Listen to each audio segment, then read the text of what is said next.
Hello and welcome. It is All for United. I'm Barry and I'm here to guide you through the next 60 minutes or so of fun, frolics, laughter, and for the love of God, a win, which, let's be honest, is something that we've been missing on this channel on a fair few of our fan reviews. We have got a triumvirate of talent right here in this little triangle that we've got here. The talent of Mr. Andrew Wall, where he managed to send through a simply ridiculous amount of visual content for your viewing pleasure yesterday evening. If you got to hear Ten Hag's speech and it wasn't through watching it on Sky, if you saw it on All for United, that was thanks to this man. And if you saw any videos with the exception of the under-18s walking out of the tunnel, that was Mr. Andrew Wall. And here he is again, back with us now to provide us with yet more fascinating insights and cracking content. Mr. Andrew Wall, how are you, sir? Yeah, all good. It's nice to be back at Old Trafford yesterday, and in the final home game of the season with a win. So yeah, it's an enjoyable night last night for once. There we go. Absolutely that. That's two really nice introductions I've given you now, Andrew. I feel like we are going to be in line for a bit of a doozy at some point. But I've been nice so far. And also we've got this geezer over here. Dan, how are you doing, fella? Everything all right? Yeah, I'm just glad to see that I predicted the game perfectly wrong yesterday. Well, I'm glad you brought it up yourself, actually, because you want to remind the viewers what it was that you said was going to be the score? I said it was going to be 3-1 to Newcastle. Well, and just so you know, I'm going to predict us to lose every single game between now and the end of the season and hope that works. Bit of reverse psychology. Exactly that, yeah. Like the idea, we could give it a try, see what happens. What's the worst that can happen? So this guy, that's also known as Dan, 4 likes already, brilliant. But in case you haven't already, if you could bang a like on the video, that would be absolutely wonderful. So very much in advance. Hello, NT. Lovely to have you here. He's asking you, Andrew, did you tell the Newcastle fans to pipe down when they were booing? Well, yeah, and there was a few chants back at the Newcastle fans. There was a new one I heard last night against the Newcastle fans. Not repeatable at this time of until after the 9 p.m. watershed. Well, 9 p.m. watershed is 19 minutes away, so set your alarms for that one. Marie, great night at Old Trafford last night. Not been able to say that much this season. No, we haven't. But my goodness, you're not wrong. It was a good show, a good show from the boys last night. As Dave says here, it's the second time I've called him Dan. NT saying, please predict City to smash in the final, Dan. Which I'm sure you will. And then NT, another question for you, Andrew. Was there any United fans booing? Well, probably the decisions the referee wasn't giving us, but not mainly that. So, yeah. Okay, there we go. That's all you're getting out of Andrew on that one. It was mostly cheering and the goals going in and winning for once. I think he means when Ten Hag was doing his speech. I didn't. It was very audible on the telly. Not in the ground. Well, I reckon it was the Newcastle fans. It wasn't coming from us. No, that's what I was like. I was like, no, definitely not from our side. So I think, yeah, it might have been the Newcastle fans at the start, and then they soon pied down. There you go. He's answered the question. Well, do you know, it would be loath of me not to start the show by talking about Scott McTominay, who made his 250th appearance for Manchester United yesterday evening. Dan, we sort of spoke a little bit, I mean, both of us, including Andrew as well, spoke about this a little bit when we were talking about the players that we would keep moving into next season. But a little word on Scott McTominay. I mean, he didn't have a lot to do yesterday, but it looked like he was playing in a way more advanced role than we normally see Scott McTominay, which is what people called for. Do you think he did well in that position? And what do you make of, again, a guy who's now within our top 88 appearance makers for the club, Dan? I was really happy with the way he performed, to be honest. He helped Fernandes to be able to roam a little bit more because he was covering a lot of ground. So, yeah, I was really happy that he was a little bit more forward. Could argue, some people would argue that he didn't have enough impact in the game, but I think he did in a different sort of a way. He gave roam for Fernandes to do what he wanted. So I think it was quite successful for yesterday for McTominay. I rate McTominay. I have always rated McTominay. I don't necessarily think he's a starter for Man United, but he's the kind of player you want at the club. I would keep him going forward. A lot of people wouldn't. He's underrated for what he brings, to be honest. Sometimes you need players that can be rotated into the squad and give everything. I grew up luckily enough to watch people like Phil Neville, John O'Shea, Wes Brown, and they were players that weren't necessarily the best and the first name on the team sheet, but when you needed them, they definitely stepped up. One thing you say about McTominay this season is when we've needed him, he's definitely stepped up. So yeah, I thought he played really, really well. Obviously, the FIFA generation won't agree because he didn't get a goal and an assist, but I do think he performed quite well, and I've got no complaints with the way he played, to be honest. Good. I like it when you've got no complaints. That cheers me right. Marie's put, I like Scott. If we get rid of the proper dross, a player like him gets appreciated more as a squad player, and I think I have to agree with that one. Boxer said he's turned off the Leeds game. It was 2-0 when I looked at it last. It's 3 now.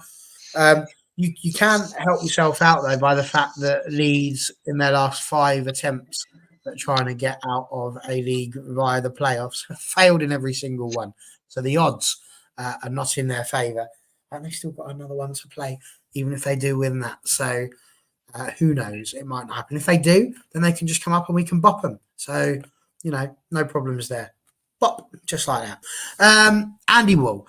Scott McTominay, yay, or Scott McTominay? Oh, yay, definitely yay. I think last night when the teams were out on the pitch, me and Graham were trying to work out who was going up front, and it was like, is it McTominay in the false nine or was it Bruno? So, we soon quickly found out it was Bruno, but McTominay was. People would argue he didn't have, he was having a slightly different game, so but he was having good influence on the game as well, and he was like helping Bruno, within that false nine position as well. So, I mean, to make 250 appearances for United is a great achievement. I mean, it could have been a very different story in the summer.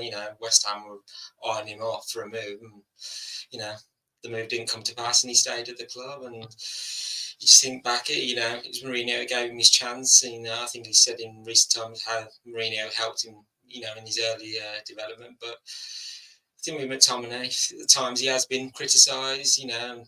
Some would argue he doesn't have the skills to be United midfielder. But you look at this season, he's had his most productive season in front goal, scoring 10 goals in all competitions. Only Fernandes and Højlund have scored more goals than him. So he's definitely. So he's reinvented himself a bit this season, more of a goal poacher and, scoring a few late goals. I just remember back to Brentford at home where it's just one of those games I thought it's not going to go our way, and then up he stepped and literally Old Trafford was rocking by the end of when he scored that winning goal. So he's only, in terms of appearance, he's only a handful of games behind, Van der Sar and Andy Cole. So that is some achievement as well. So.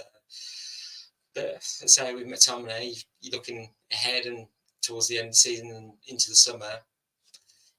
Is he going to be staying or is he not? So that's a little bit up in the air. But yeah, so he's definitely increased his value at United across the season. So be interesting to see whether he stays on or not. So, but he's definitely a good option for coming off the bench. His goal scoring.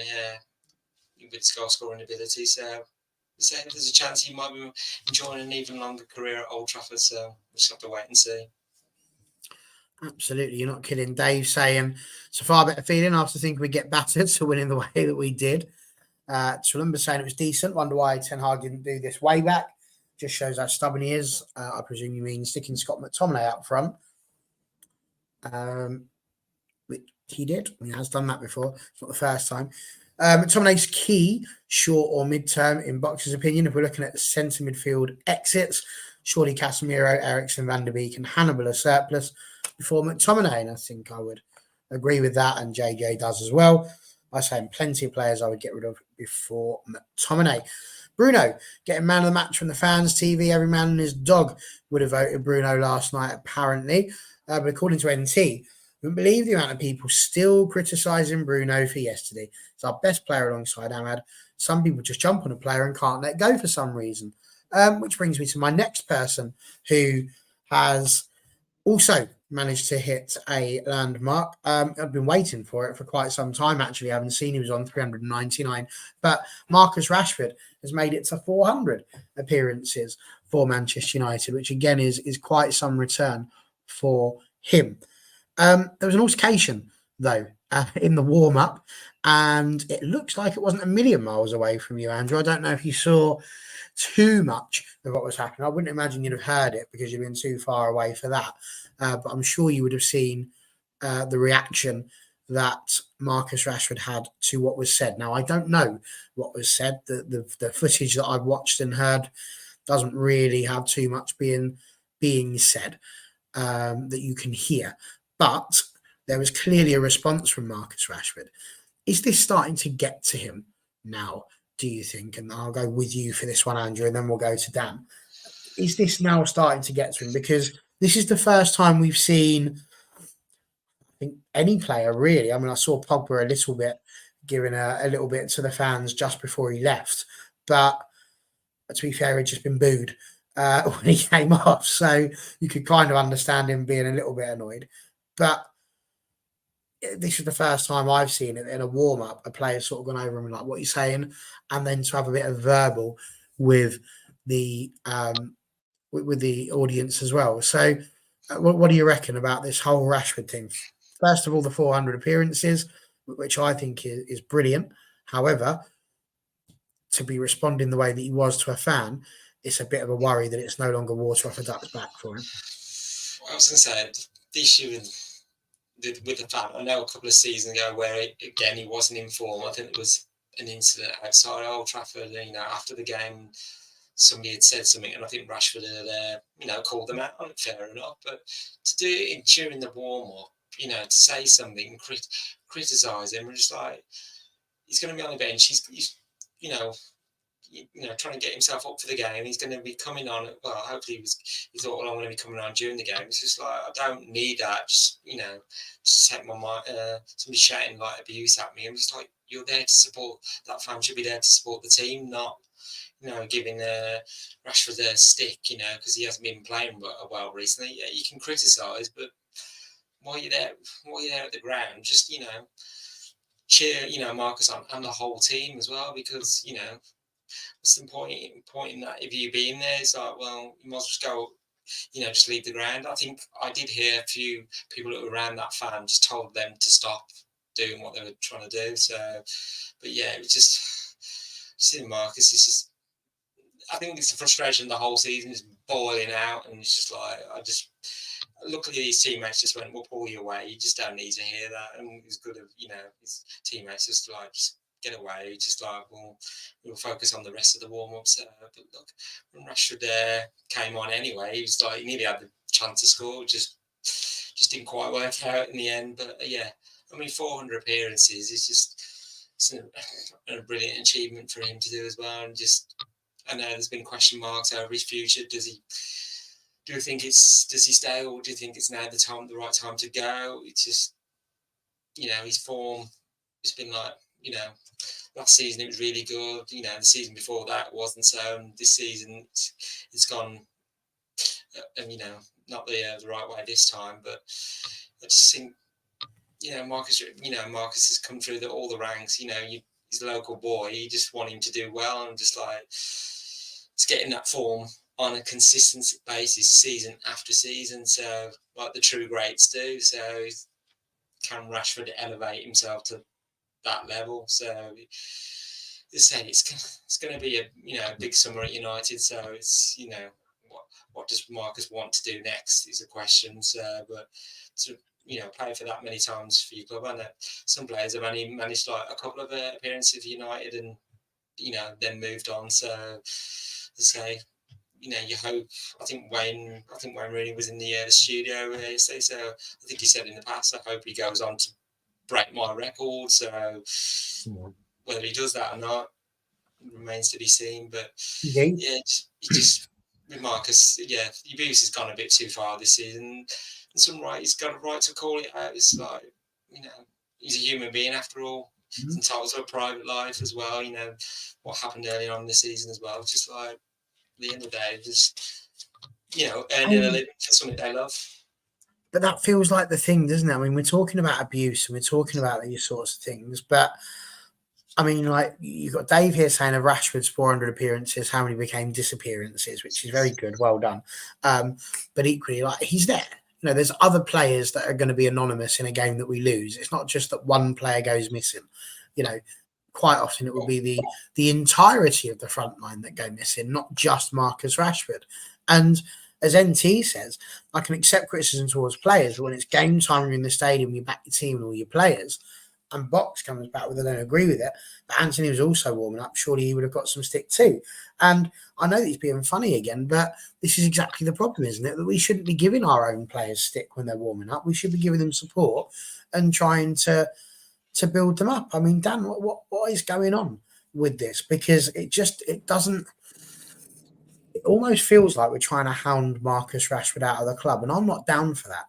I don't think that is the way that you treat a player who has given a hell of a lot. Like if you compare that with Paul Pogba was injured most of the time, rarely played, was always on social media doing things. Jesse Lingard very much the same.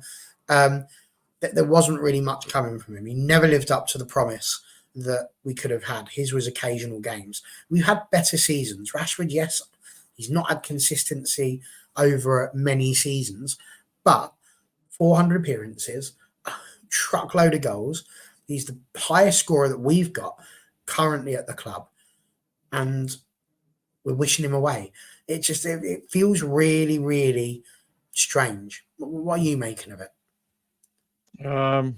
It's a really difficult one for me, to be honest, because we've seen loads of other players face this sort of it's abuse, it's not criticism. What you're seeing yesterday in the crowd is abuse. It's beyond the realms of criticism, and that's what he faces on a day-to-day basis on social media and platforms and stuff like that. And this is where we've had this discussion far too often this season about several players, not just one. But in particular, Rashford comes up quite a lot. Maguire used to come up quite a lot. McTominay, Fred, and it's always the same. It's led by people that don't understand football, that want to take it past just a little bit of criticism or a discussion about football to clickbait, to stuff that they know is going to hit. They know it's going to work. It's going to get reactions, etc. I go back to the basics. He started 293 games for Manchester United. He scored 161 goals and he's got 64 assists. Now, if he carries on at the rate he's going and he stays at the club for another, let's be on the smaller side and say he does it till he's, let's say 5-6 more years, he's actually going to break the records of lots and lots of Old Trafford legends. And he's going to do it because he's been consistent. And this is where the argument falls down for me, to be honest. People say Rashford's not been consistent. He has. He really has. He's had one off season where he had a bad back or broken back, if you want to say it's bad. And he's not been overly fantastic this season considering he's on 375k, but he's still got more goals and assists than Garnacho and probably most of the other wingers at the club at the minute. No matter which way we look at it, and I've said this quite a few times, if Rashford is performing, Man United often finish in the top 4 or do quite well. He will definitely go on to do big things away from Old Trafford if he leaves. I personally don't think he should leave.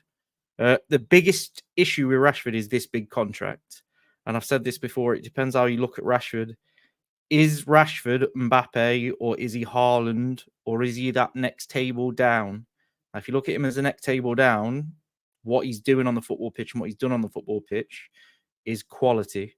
If you're looking at him at Messi, Ronaldo level and the next future, whatever, you're completely wrong, because it's not who he is. He's not at the very top table of footballers that we see, unfortunately. I'm not saying he's a bad footballer, but he's not. He's like, I don't think Eden Hazard was at that top table. I don't think Gareth Bale was at that top table. Son's not at that top table. Mane wasn't at that top table. But they was all quality footballers.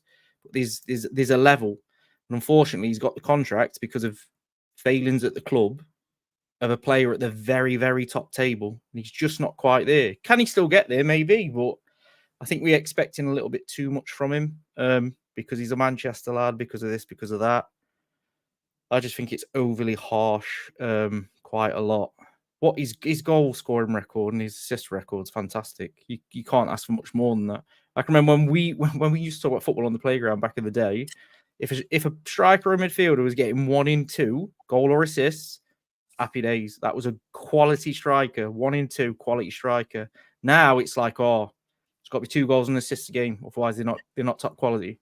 And I think we look at Rashford wrong. I just don't think he's at that top table, but unfortunately he's on that massive contract, so that's what you expect. But if he chips in next season with another 15 goals and 15 assists, I know he's not hit that this season, but he's hit it before, then it's a good season for him.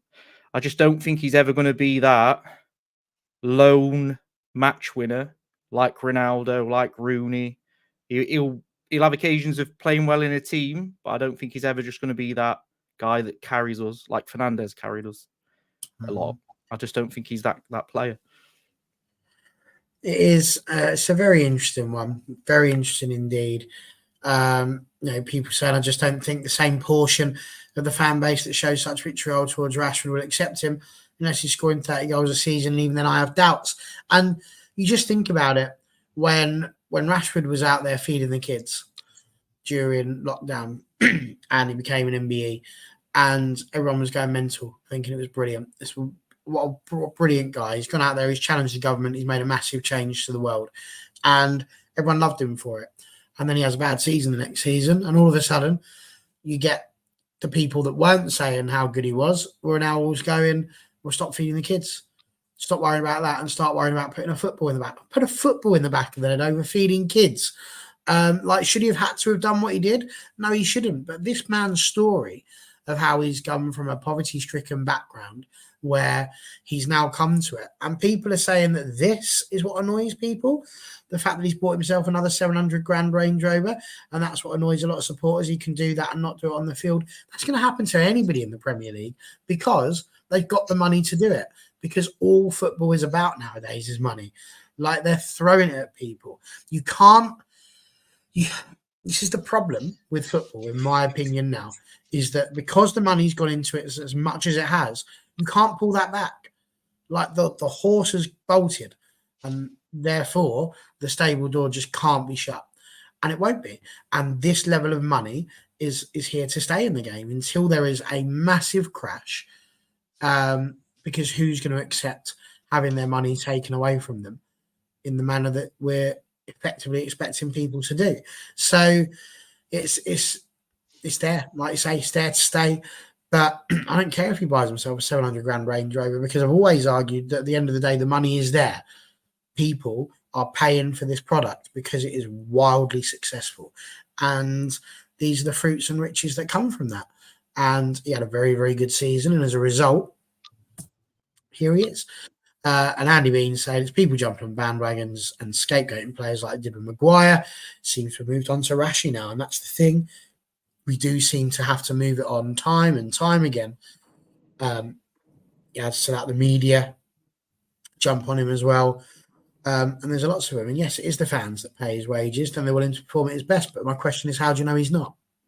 My counter argument here to Dave would be, and I genuinely think this is an issue across football in general, how many players do you think have got 20 goals in the Premier League this season?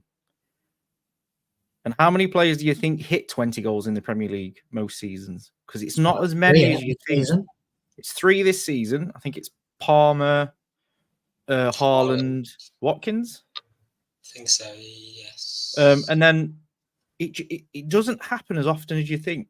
Like if you go back and look at Didier Drogba's record in the Premier League, I watched him play. He was a phenomenal player. You'd be absolutely shocked the amount of times that guy didn't hit 20. Go back and look at Wayne Rooney. Didn't hit 20 that many times. It was just because he was consistent over 15 years that he's where he is. And this is what I'm saying about Rashford. If Rashford hits 15 to 20 goals every season, then he's going to be up there. So if he has an off season but then scores 30 and then has an off season and scores 30, he's still going to be up there because it's sort of consistency. We don't see as many people hit that figure as what's banded about on social media. It's not as easy to do as people think. It makes me laugh because you'll see content creators and they'll say, "Oh, I'd score 8 goals in the Premier League." Now, any normal average Joe went to the Premier League, they'd score none. 0, zilch, nothing. They'd get the leg smashed by a big defender and that'd be it, game over. I could so score in the Premier League. From the penalty, maybe. Own goals. Okay.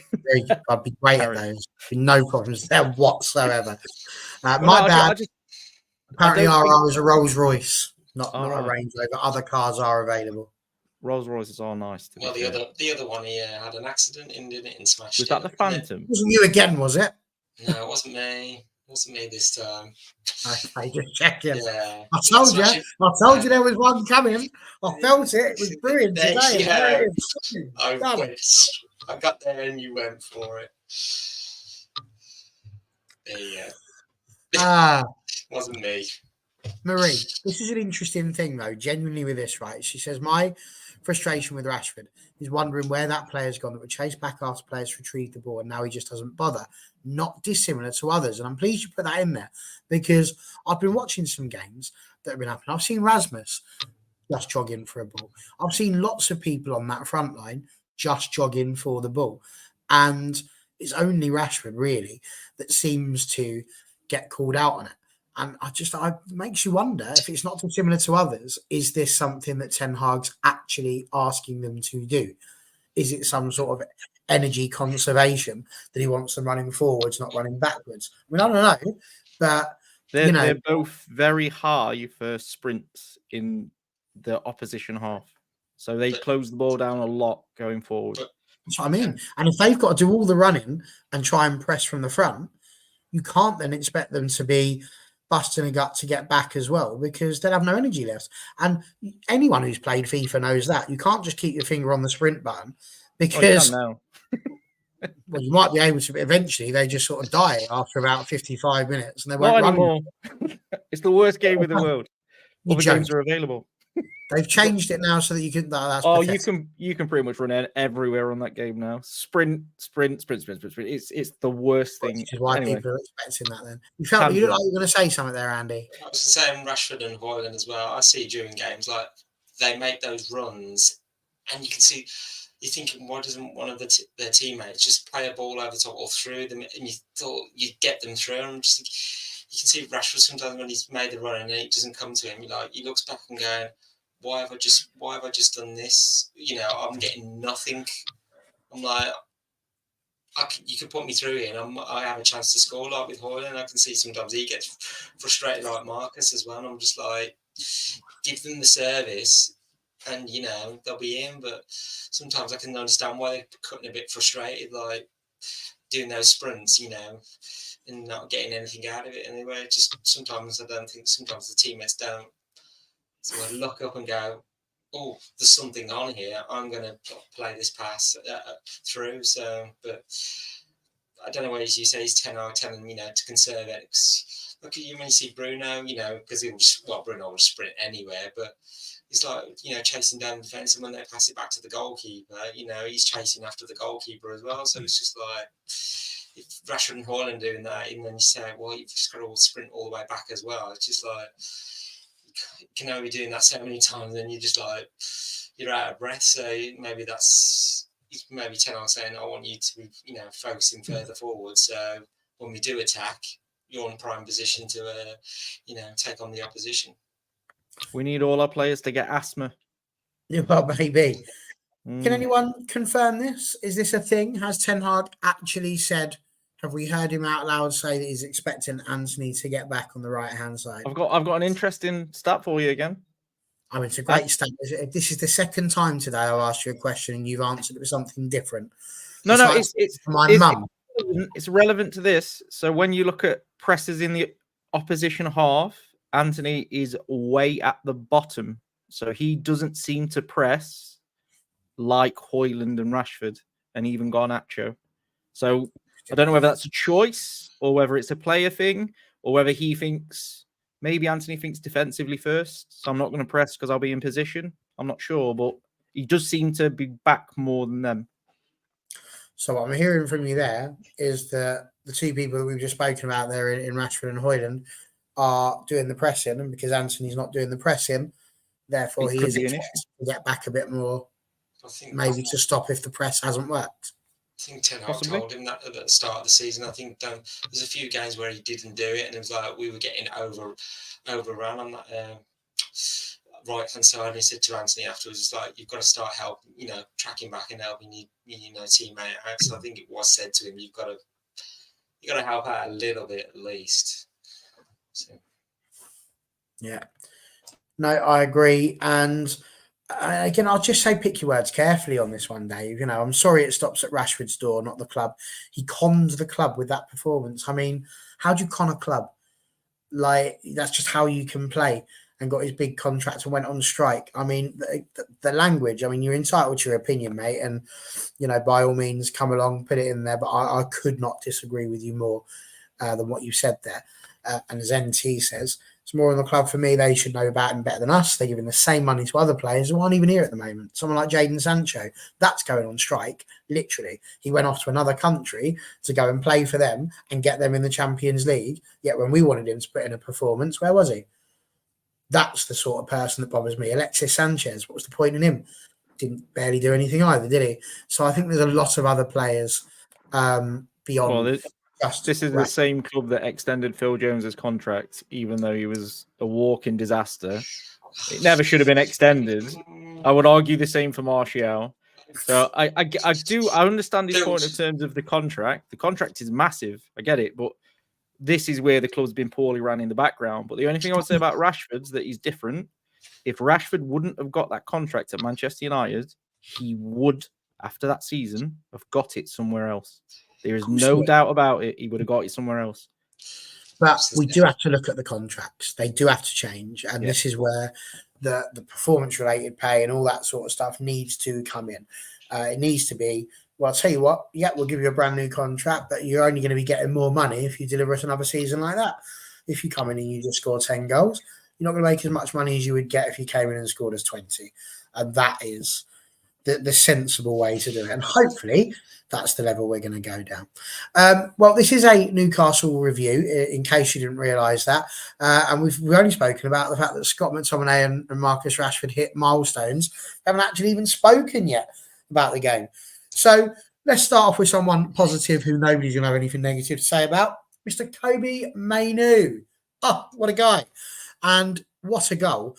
There was a bit of a worry, I've got to be honest, when it went in. I did think to myself, he's going to be offside here. But it turns out, would you believe, that was it Trippier? I think was it Trippier? Yeah. Defender? Yeah. Poor. He was making Casemiro look good because he was keeping Mainoo onside so far that it was unreal. And, Casemiro took a lot of pelters, not least from me. I have no problems hiding away from in some of his recent defensive antics. But what a goal from Kobe Mainoo. Nice little run. I thought he did really well in the middle of the park yesterday and tops it off with a goal. He's been something else, isn't he, Dan? Yeah, I'll be honest, didn't celebrate. I was watching and I just went, nah, there's no possible way he's got all that room, all that space. He literally had time to take the ball and go, am I offside? And then finish. You see him stop, like, it turns out I was on. And then when I saw he was on, I couldn't believe Kieran, of all the players, he's a good defender. I don't know what he's doing. Genuinely don't know what he's doing. Yeah, but I'm so impressed with Mainoo. He's been electric this season. I can't work out his position, to be honest. I don't know whether he's a defensive midfielder, a midfielder, attacking mid. He's got a bit of everything. He can do everything. He reads the play well. He defends well. He's good in the box. He can score goals. He can dribble. I believe he's what we used to call in the old days a box-to-box midfielder. I don't know. I've got massive. I don't know the word. I've got massive hope. If he even lifts 10% of what I think he's capable of, he's going to be a very special player. No, absolutely. Andrew, of course, you were there. You got to see it. The finish was good, but it was all about the work that he did beforehand, getting himself up there and into the position in the first place to be the furthest forward. So he found himself in a lot of space, and when the ball got through to him, I think some of the players might have just panicked, and it's almost like he had too much time, man. It was like, I was thinking, what do I do next? We all went, just shoot. That's all you got to do, and just put it in the back of the net. So he probably had the calmest head in Old Trafford, but he took his time, put and placed that ball into the near corner as well. So it was a good night for Kirby Mania. I'm just thinking the last few games he hasn't been quite as the best he can be, but I think last night he reminded everyone of how incredible he can be, and he's going to be in the future as well. So I think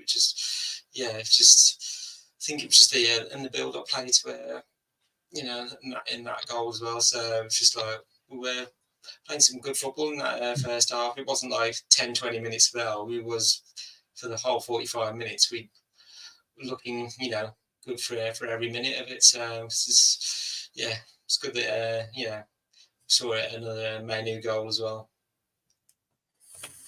Absolutely. And yes, Dave, we don't have to agree on everything. That's the whole point. You're still welcome here, even if I think you're chatting absolute tripe when it comes to Marcus Rashford. You're absolutely allowed. Just like you still come along and watch, even though you think I'm chatting absolute tripe about stuff. That's how sensible adults work. You can disagree.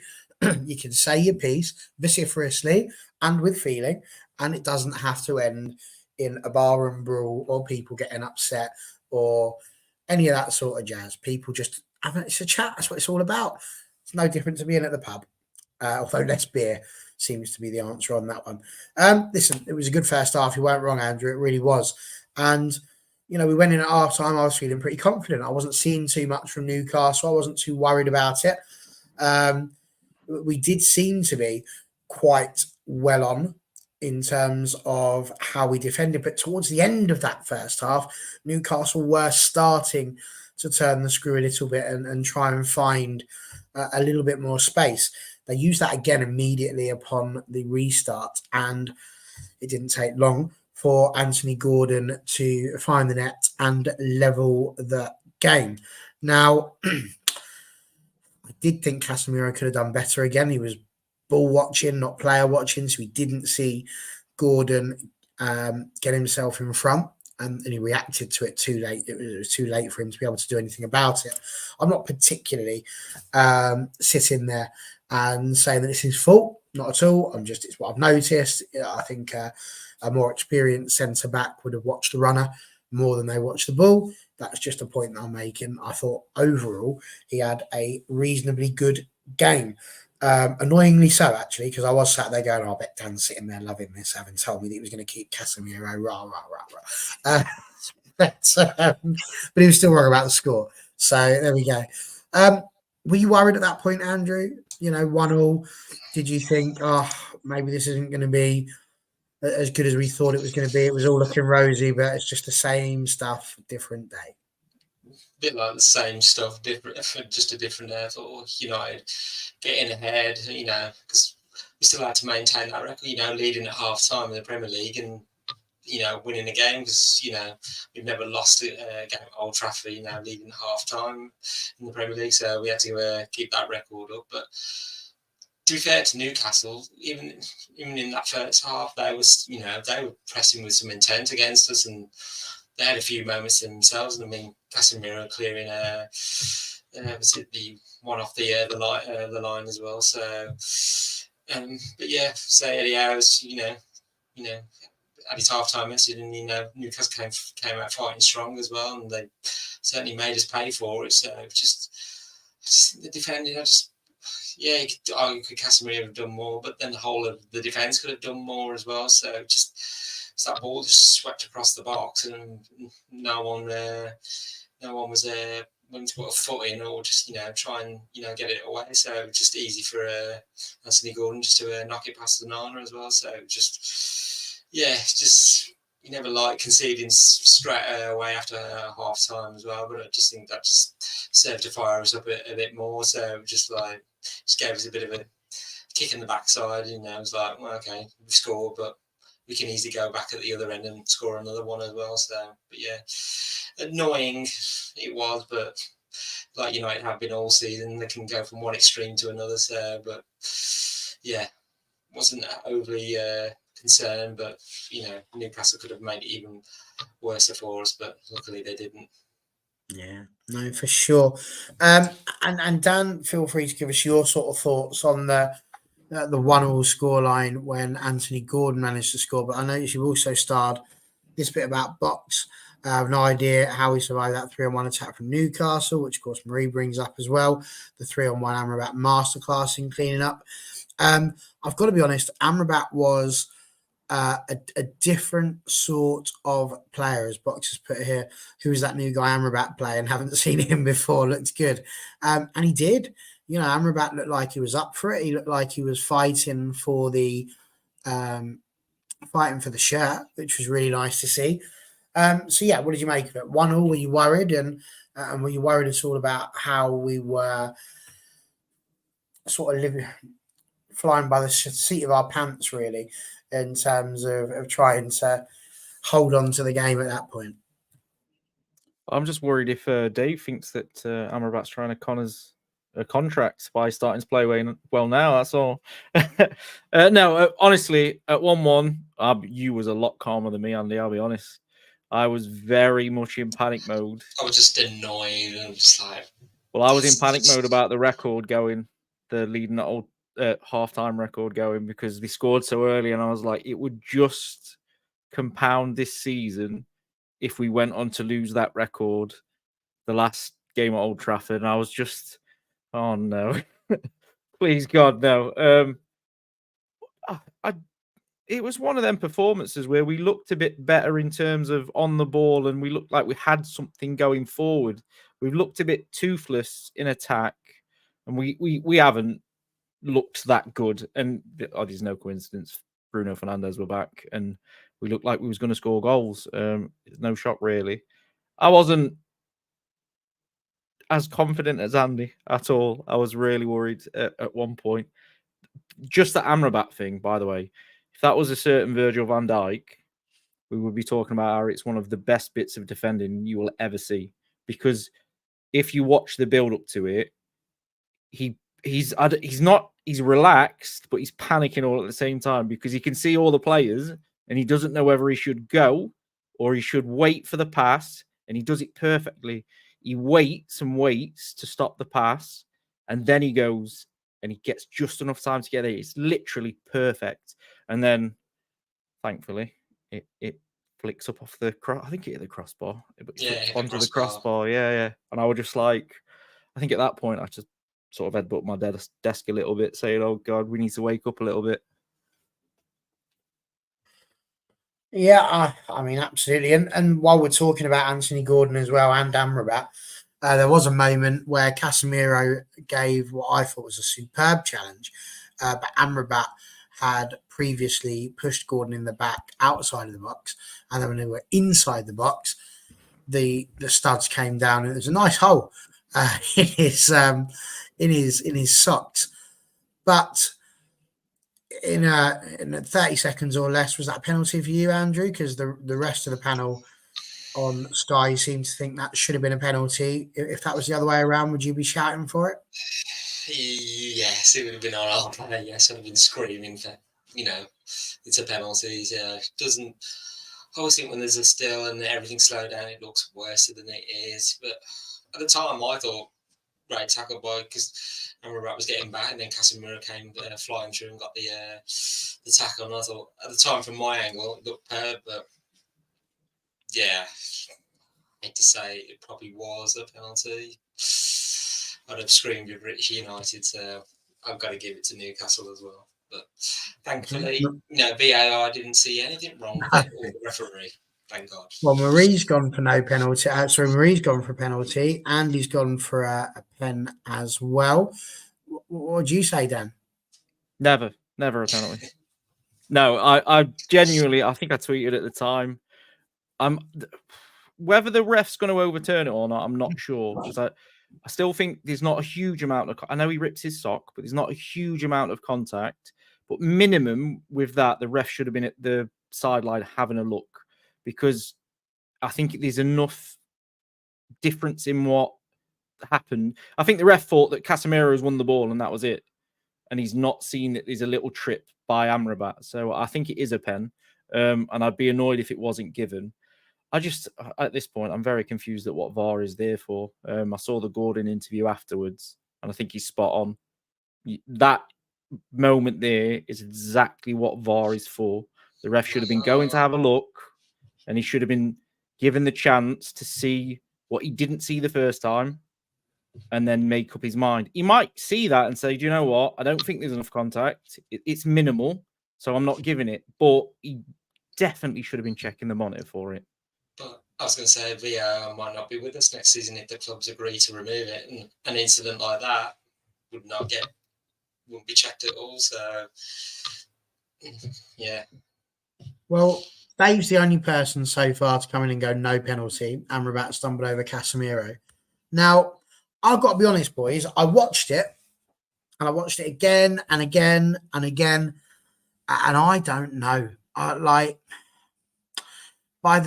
By the letter of the law, probably a penalty, because contact doesn't have to be intentional in order for it to be a penalty. You just have to impede the player going forward. I think the problem that I had with it, I mean, they're saying here the ref must have told VAR he saw it, otherwise it would have been sent to the screen.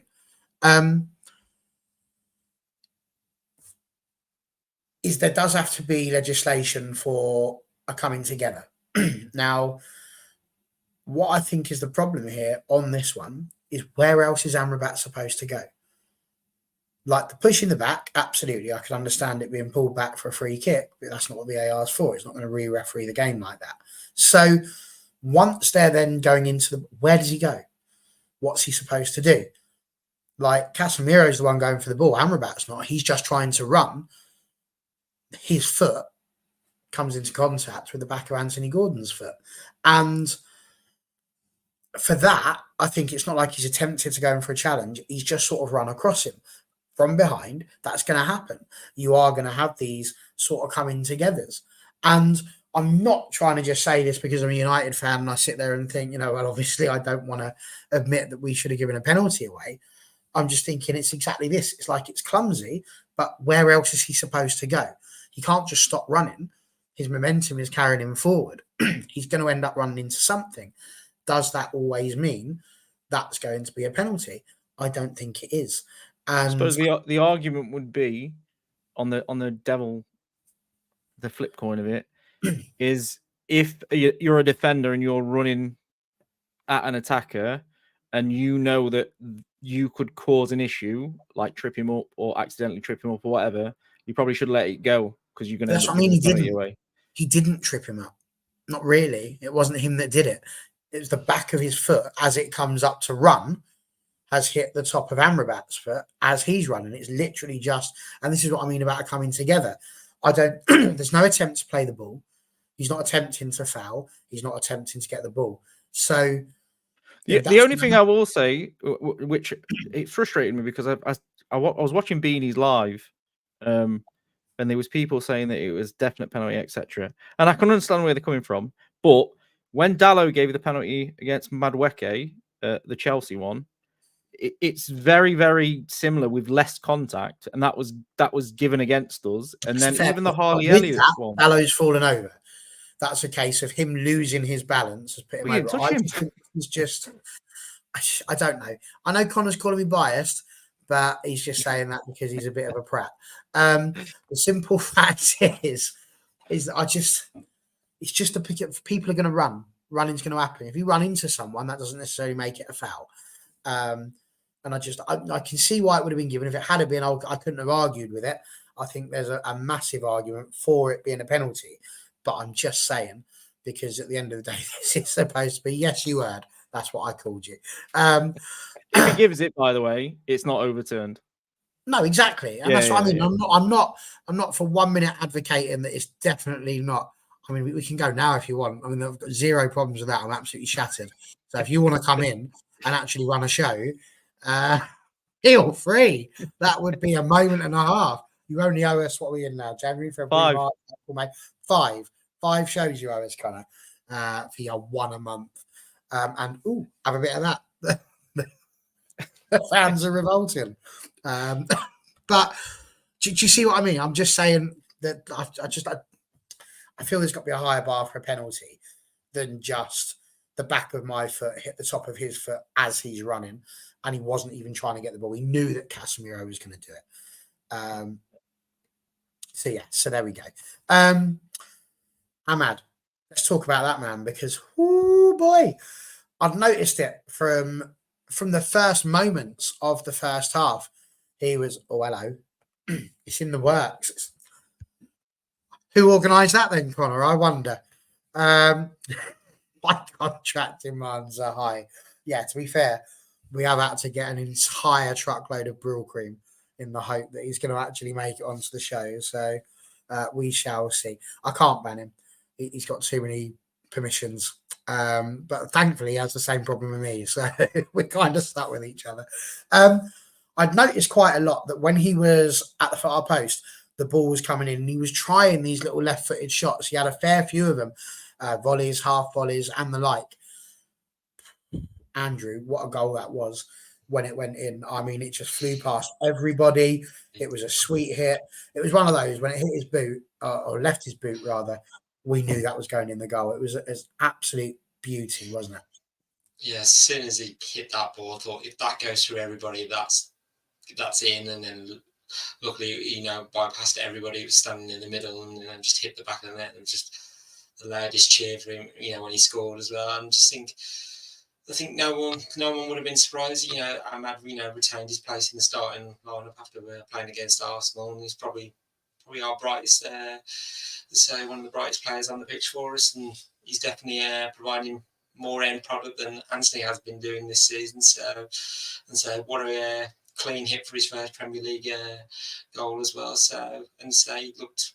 With Ahmad, he looks more composed on the ball, more willing to keep the ball, in possession as well than you could say the likes of Rashford and Garnacho. But so it's suiting more a pair back style that you see from Ten Hag in recent times. But yeah, after that performance yesterday from Ahmad, I was thinking there should be more regular opportunities for him, and it's being in the starting 11. I just think it's probably long overdue. So plus he assisted for the opener for Mainu as well. Ahmad's doing a good thing. So hopefully starting against Brighton, if he does well again, he makes that starting berth in the FA Cup final too. I mean, absolutely. I mean, Dan, lots of stuff coming out here. I mean, Andy's saying they've been crying out for Aaron to get more minutes for months. The lad's a real threat. Of course, he gave the assist for Mainu as well. But as Buck says here, I bet the Mackems enjoyed that. I mean, we did a show on here last season when Ahmad was at Sunderland, and we got Graham Falk on and had a really good chat about how Ahmad was getting on, and they loved him. They thought he was superb over in Sunderland, and Graham was like, "We'd love to keep him. Can we have him back next season, please?" And of course, the answer was no, because he's here with us this season, but he hasn't been given the chances that he needed. And he scored a brilliant goal against Liverpool, which got us to the next round of the FA Cup, which was incredibly important. But then we didn't see hide nor hair of him for a bit. And then in he comes again. And again, just shows why it is that, it shouldn't even be up for debate. If the option is Ahmad or Anthony, the answer is Ahmad, isn't it? Yeah, for sure. For me, I'm going to go out on a limb because I think this boy's really special. When we talk about players being able to hit really big heights, he's one of them, and he possesses something that none of our forwards seem to possess. And I don't don't take this as criticism towards all the other players, but he does have this and they don't. He looks like he would be just as happy assisting a goal and he was as he would be scoring a goal. And I don't think the others have that. So he's just absolute. He's got he's like Kobe Minu in a sense. He's got a really high bar, and he's not too old yet. He can still hit the heights. He was fantastic yesterday. But even in his cameos that he's come on, he's always looked like he can link up the play a bit better than some of our other wingers. Looks like he'll find the pass a bit better. Want to do the cross. Brilliant, John. So yeah, I'm impressed with him. I think he should start more games. When you've got players like this, it's a little bit about rotation. I don't know whether we'll talk about Garnacho later, but I think Garnacho needs a rest. And I've been saying it for a few weeks. He needs a rest. And I think if we give him a rest, we'll see a better version of him because he needs that little bit of a rest. And the same with, this is why you want players like Ahmad. And this is the reason. So you've got a good squad rotation. You've got good choices, threatening choices. I've wanted to see more of Ahmad as well, Beanie. I've been saying for a while. Shout out to Stu as well, because Stu was saying we should be seeing more of him. I feel he's a bit unlucky, to be fair, because he got the injury, then he scored the thing at Liverpool, obviously got sent off for taking his shirt off.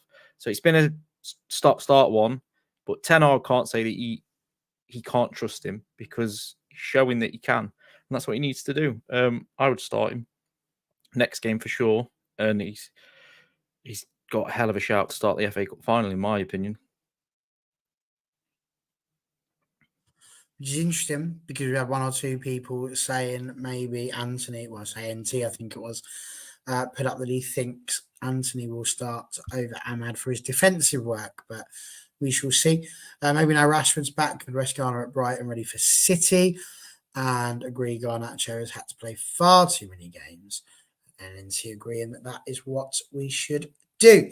So that was Ahmad. And then, of course, we had a raft of substitutions that took place, and then Rasmus Højlund came on, and like first touch, just goes and scores again. Now, boys, we've got a chat about Rasmus, and we can talk about his goal. By all means, feel free. It is a Newcastle review, but there's been a lot of people that have spoken about how Rasmus Højlund has not found the net as much as we would have liked him to. But again, as I think you said earlier on, Dan, I'm really pleased that you did. We just take goals for granted. We assume that scoring goals in the Premier League is one of the easiest things in the world to do, and it's not. Like, scoring goals is not easy. If it was, we'd have more people doing it. And what I find really interesting about this one was I just, on a whim, there was no part of me that really thought, oh, this is definitely something. But we'd noticed that this was his 15th goal of the season. And for him, an amazing statistic there, 15 goals in, I think it was 41 games, which is quite something. That's, it's not bad considering he's a youngster. He's leading the line at a club like Manchester United with all of the pressure that brings as well. Exactly this box as a new signing from abroad in a dysfunctional family that is MUFC. Exactly that. And NT saying, he said that at the start of the season, I said that if he got 15 goals, I'd be really happy. He's done that with 2 games left. I don't think we could ask too much more for a 20-year-old. And so I thought I'd have a little look and just sort of see, where does Rasmus compare? And I clicked on the top name. I looked at Wayne Rooney. And Wayne Rooney in his first season scored 17 goals from 43 appearances. Now, it is rare for me to sit here and start trying to push any sort of hype train. And I don't want to put any pressure on Rasmus Højlund. But if you're turning around and saying that your first season at Manchester United is as good as Wayne Rooney's first season at Manchester United, the possible trajectory for this lad, surely, Andrew, is astronomical. Yeah, I think he fired back in the best way possible. I mean, it's been a bit of a tough spell for him since he, returned from injury in March, because before that he was on a good run of form as well. And I think at the moment for Rasmus, he's just not, it's like in a coming time being that consistent player. So I think was it Andy Cole this week? Gave him some constructive advice. He said he's got to stop wrestling with defenders and getting into a physical battle with the opposition. It's like almost like being a bit cuter about what you're doing on the pitch as well. So, and there's been other, harsher comments against Højlund as well, saying that his teammates weren't wanting to pass to him. Well, that was clearly not the case last night, because Bruno setting up straight away, and and it wasn't an easy chance for him as well. So it was that movement he made, and it's, and then hitting the accuracy to hit the ball into the back of the net as well. It wasn't like a tap in for him. He had to do a bit of work for it. So got to praise him for the way he took the goal as well. So the thing with Højlund, all he needs is the service and chances, and with his celebration, he put his fingers to his lips and said, I'm silencing those critics. He says, I'm aware of what you're saying, but he wants to be, recognised for what he's contributing to United as well. So, yeah, say 15 goals in his first season was pretty good. So, I just think, next season we'll see him kick on as well, and he starts to score even more goals for us. So, yeah. He came off the bench and did really well. So, but yeah, it's a good night for Rasmus. See, now, John, you've come in a very funny mood, my friend. Martial scored something like 16, 17 goals in his first season at United. And what a career he's had at United. Sign of the century, Barry. That's injuries, isn't it? That's the difference with Martial. No one's ever doubted his quality. It's his ability to be available that was the thing. And what I would just say, NT, was I thought I said this out loud. I might be dreaming, or maybe I cut out and you just didn't hear it. But yes, he did it in 41 games. It was 43 for Rooney. Obviously, Rasmus has played 41. He's got the potential to get to 43 because, of course, he has got the game against Brighton potentially, and, of course, the City game as well. And if he managed two goals even out of those two games, then he would be in exactly the same situation. No, he's not here sending us back down to reality. And I completely disagree. He's just come in and he's being a muppet. That's what he's being. He's trying his best. He's digging away. He's doing what he does best, and I love him for it. And I get the feeling. I know the feeling, mate. I am absolutely feeling the same way. Dan, talk to me about Rasmus Højlund. When I say his stats are similar to Rooney, do you see any part of him whereby we could have a player for the next 10, 15 years that would compare with the sort of goal return that Wayne Rooney brought? Or is that being a way too presumptuous after just one season? I don't know. I've not been try not to be too critical of Højlund because he's still young, and I don't think he should be a starting striker for Man United. It's the club have let him down by putting him in that situation. I looked at last season. He played, I think it was 42 games, scored 16 goals, 7 assists. So he's done exactly what we thought he would do if they brought him in. So to get 16 goals and 7 assists last season and follow up with another 15, 16 goals this season, then it can't be anything but good for Man United in the long term. I just feel that we need something more experienced around him so he can learn, so he can not get in wrestling matches. Like what he did yesterday is everything I've been asking him to do for the last few weeks, which is get on the turn, don't wrestle, don't make yourself smaller, and get your shot off as quick as you can. I think he's missed quite a lot of big chances this season. I think he's in like the top 5 for big chances missed. So he has had chances this season and he's not took them. But he does need more service as well. And it's no shock that, again, Fernandes is the one setting him up. I think he's got a massive future with the club, as long as the club are prepared to bring in someone that can help him out, get him on the training pitch, because he hasn't got that at the minute. He's got no sort of...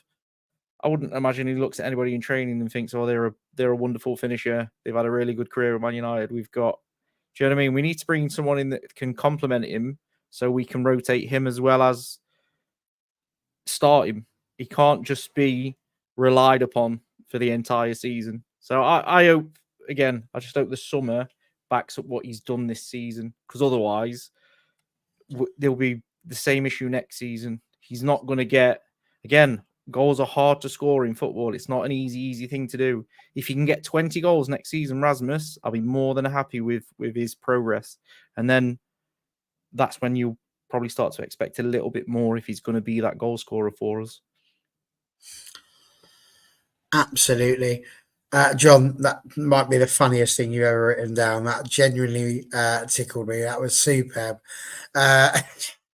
Obviously gone very badly wrong. Barry's just called me a muppet. No, it was very good. You did a great job, and you have made me giggle, which is brilliant. And Marie saying Rooney had a better team around him, to be fair, and not in a team that is really struggling, which is, of course, very true. And Bestie suggesting that Oliver Giroud could come in to teach him and back him up. Too late now. He's going to LA Galaxy. Is he? I believe so. I can confirm he has been drinking because I've known him for 2 years and he's never said that. So he has definitely had some Newcastle brown ales.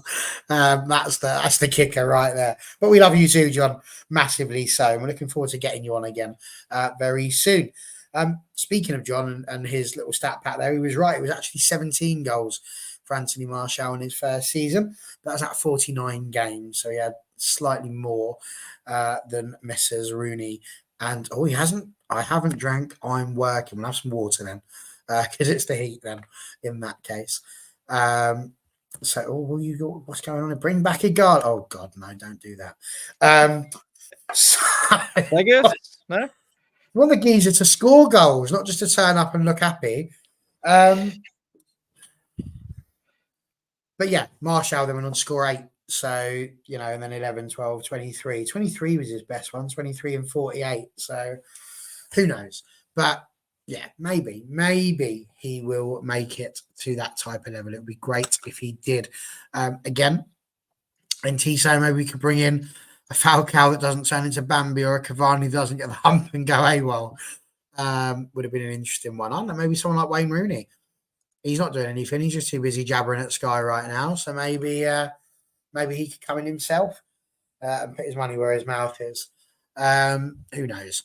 But listen, 90 plus 2, and we're all sitting there going, "Oh, don't do it to us again." Surely not. It was, to be fair, a very good goal. I'm not convinced there was too much that Onana could have done to save it. Sometimes you just have to sit there and go, fair play, sir. Newcastle have a habit of doing this. I can remember the little ginger lad whose name escapes me because there was 2 of them. Matthew Longstaff. That's it, Longstaff. And he scored a superb goal against us as well. Philippe Albert, I can remember as well, lobbing Peter Schmeichel while we're in the middle of getting humped 5-0. But they do have these goals in them. And this was just another one to add to the collection, really, wasn't it? I mean, again, we'll kick off with you on this one, Andrew. You were there. I mean, you had to applaud the goal, really, because it was a good goal. But equally, I should imagine you were getting the Andrex on tap ready for it because you must have been bricking it. I thought 3-1. I thought, we'll see the game out. Newcastle weren't done just yet and said, the deficit. And it was a screamer of a goal. Could we have done anything better to, stop it? Probably not. So, yeah, it's just like, it's a bit of a... After that bit of squeaky bum time, was like because it was like when the ball went up 6 minutes, I was thinking, surely not 6 minutes. I was thinking, where's the 6 minutes come from? So, but luckily, after that, we showed our resilience and fighting spirit that Tenor oftenly, says about us. Yes, true. It wasn't a cutback goal. I can't. Even the first one they scored against us, it wasn't a cutback, so it was a ball across the box. We're conceding other types of goals now. So, but yeah, ultimately, they did score, their second, but we got the result over the line, which was the most important in the end. So, a very positive performance and result. It was well deserved in the end from us. See, the thing was, we couldn't have had a cutback goal on the first one because Casemiro is where the ball would have been if it had been cut back. So that was why they played it across the goal, because he wasn't where he otherwise would have been. So perhaps he was listening. He's like, well, I went where you told me to go, Barry. Dan, what did you make of the goal? I was absolutely furious at the goal because I'm convinced more than ever that Johnny Evans is clearly fouled in that goal. There's a point where Joelinton grabs him, literally grabs hold of him, and as he's running away, chucks him to the floor. And I was, at the time, I was like, here we go, 6 minutes. I'm not happy about it. Why they not checked it? And then, again, I was just in panic mode after that. I thought, surely not another Chelsea sort of job going off here. But luckily,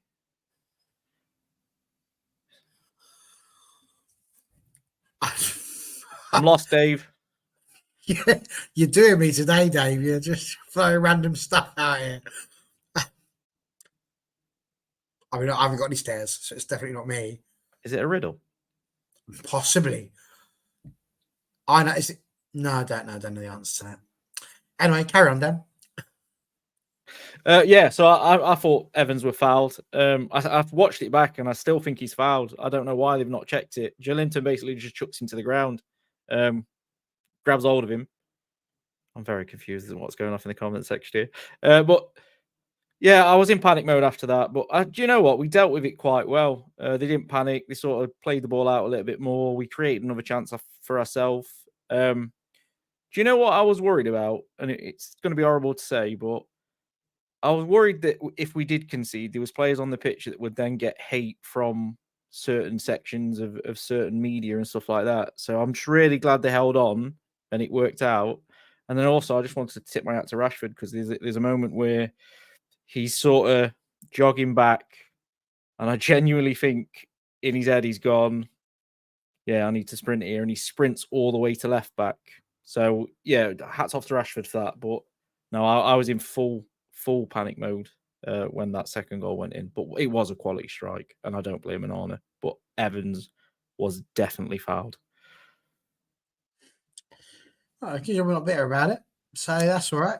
It just frustrates me because there was so much made of the obviously the lack of penalty from Newcastle fans that no one's mentioned the fact that Joelinton basically just launches Evans to the floor when he's running out to block it and he chucks him over. And I was just like, well, it should really be a foul. And then the only thing else I would say is it was a massive shame that Bruno Guimaraes couldn't play yesterday. I thought Newcastle missed him. Well, we're going to end the show in a minute because I want to go back and find out what this noise was. We know that Andy Wall sometimes has some clicks, but I've not had even that, if I'm honest with you, particularly loudly today. So who knows what's going on there? But apparently it has been heard because the Quiff himself has heard it. So there we go. We'll have to see where we go with that one. I saw a United fan trying to blame Evans for the Hall goal. Okay. Possibly. Probably saying he didn't get out quick enough because he's on his way, but he just gets dropped on his head. Player of the match. Either of you got somebody who you would shout out and nominate for that? Oh, it's got to be Fernandes. You're going Fernandes, Andy? Bruno for me. Yeah, it's hard to say otherwise, I think, on that one, isn't it? Sounds like heavy footprints on the upstairs floorboard. The plot thickens. I'm definitely going to check this when we finish. Oh, do you know what I mean? I'm straight in it. That's the way, like, I think putting the time down, 1 hour 10. That's what I'm going to be looking back at. But there we go. Oh, Bruno Guimaraes. No, behave, box. What you doing? Oh. But yeah, Dave's gone Bruno. John's gone Bruno. Ahmad and Amrabat, honourable mentions. Yep. Absolutely. Fernandes or Ahmad, I think, are the strongest candidates, but Bruno for me. Absolutely. There we go. Gang, I think we honestly, I really do want to go and listen to what this noise is. So literally, I'm ending it now because of that. We could have gone for another half hour, but I want to know what on earth these elephants are doing and how they got here. So there we go. It's your own fault now, boys and girls. I love that Dave just stopped the show in the tracks as well with the questions. What? What's going on? See, but I don't even think the geezer upstairs got kids. I don't know what's going on. Oh, you see, I've got 2 of those, so I'm hoping it's not mine. Are they running around in the bedroom above? Yeah, I can't hear them. So I think I'm safe. If it's anybody, it's going to be him. That's the one. It's you. He's the one. It's definitely not Andrew, because I get a feeling you're already on the top floor. Yeah, I'm on the top floor. See, I don't have a top floor, and the man there has never made any noise, and I've not heard anything. And I've got my hearing aids in, but he's got his headphones on. I think it's going to be you. This is where I go out. And You're definitely going to go back and listen to it. He's knocking at the door. I hope not. I hope not. But she is knocking at the door of WSL, that's for sure. So what is happening? What have we got coming up? It's Thursday today, so tomorrow's Friday, and we are going to be doing the preview for the Brighton game for the Manchester United men. And then on Saturday, of course, Manchester United women will be playing their last game of the season as they entertain Chelsea at Old Trafford, with the hope of stopping a certain Emma Hayes from winning absolutely anything this season. It would mean gifting the title to Manchester City, but you just can't have everything in life, can you? And then, of course, on Sunday, Manchester United will travel to Brighton, where we will finish our season. Can we make it to European football? I hope so. Dan doesn't. Andrew, do you want European football? Yes. Did you answer that question? Yes, I do. I'll prefer it be the Champions League, but but we're not going to get that. So looks like if we do get it, it'll be the Thursday Sunday games next season. If we do get it, good. That's what I like to hear. So hopefully we're getting that. Either way, Sunday night we will be right here going through everything to do with the Brighton game, and then of course on Monday, WFC will review everything that's happened in the final match of the season for the ladies. So literally, your weekend starts here. Probably really ended, started, but it's very much finishing for a bit because you're all off for a kip.